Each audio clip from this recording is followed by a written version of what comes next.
First, as the microphone is a little low for me right now. But we do have some remarks. I've asked a couple of very special individuals to give their perspective on the life we're here to celebrate today. As you know, to me it's a bizarre concept to have one person try to encapsulate an entire life. There's many different chapters, many different versions of this beautiful human being. So right here to kick us off are two of my beautiful aunts, Connie's sisters. And I've told them this before, but I would have been lost in this whole process without both of them and their love, their guidance, and their support. So please welcome Anne and Alice. Yeah.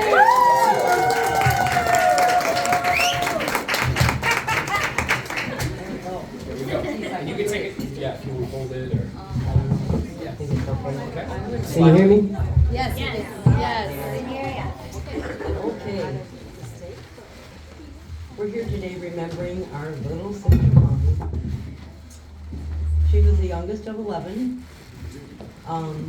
She was born on January 2nd, 1964. She hated her birthday. It was too close to Christmas. She didn't like that. They called her Bright Eyes in the nursery, my mom said, because she popped her head up and those sparkling eyes shone. And she always was popping her head up and very inquisitive. As a young child, I loved dressing her up, giving many baths. I used to iron the little sunsuits. Back in the day, you had to iron everything. And I remember one particular time I took her on a little wagon ride down the avenue. And I turned around, there was Connie on the sidewalk. I don't know how she ended up there. But no bumps or bruises. She was fine, just sitting there.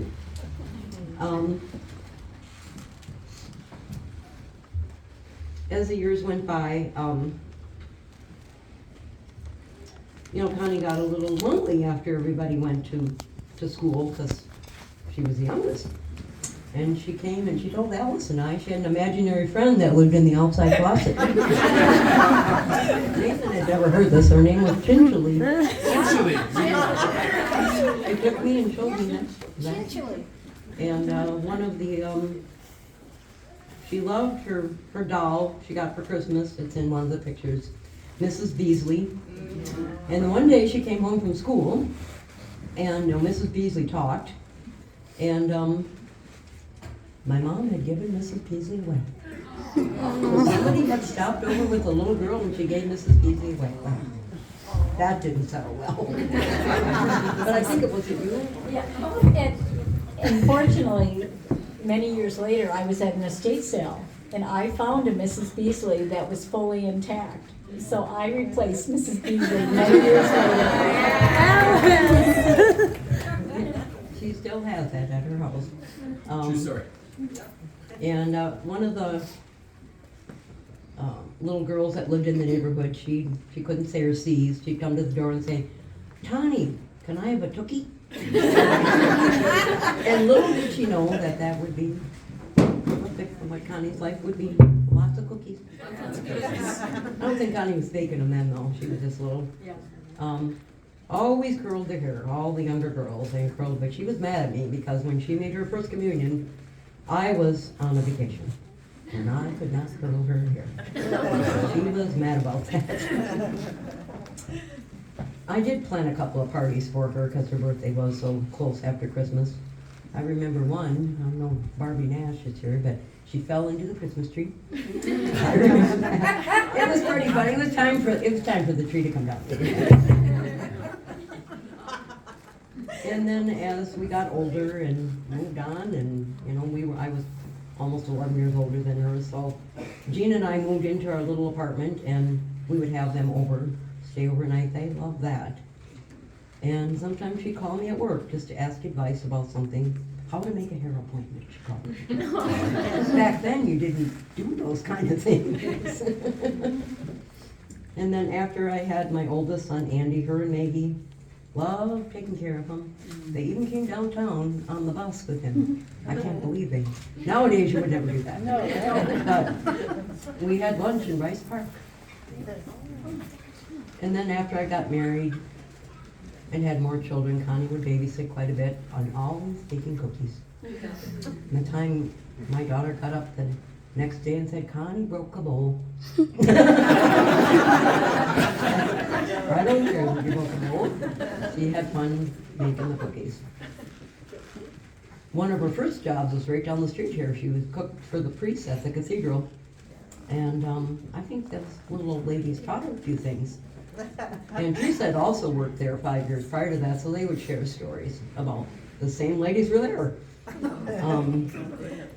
And another job she had before Latte was St. Paul Dry Goods with Barb Deneen.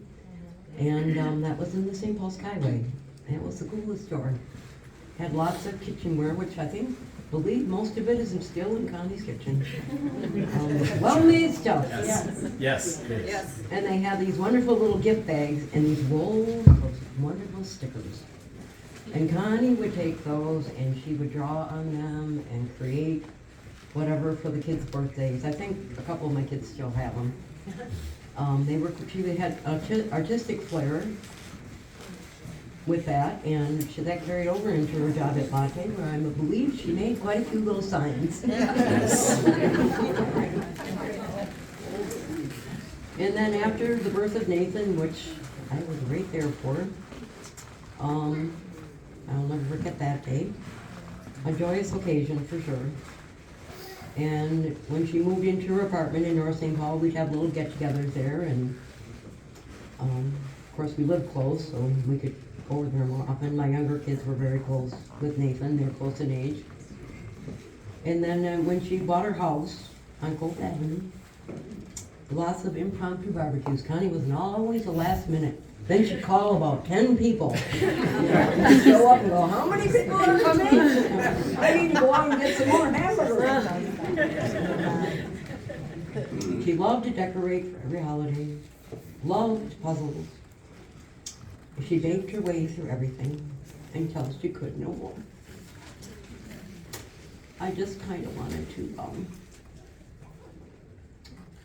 close with a Bible verse, Matthew 11:28. Come to me, you who are weary and heavy laden, and I will give you rest. Rest in peace, dear sister. Love you. You will be missed.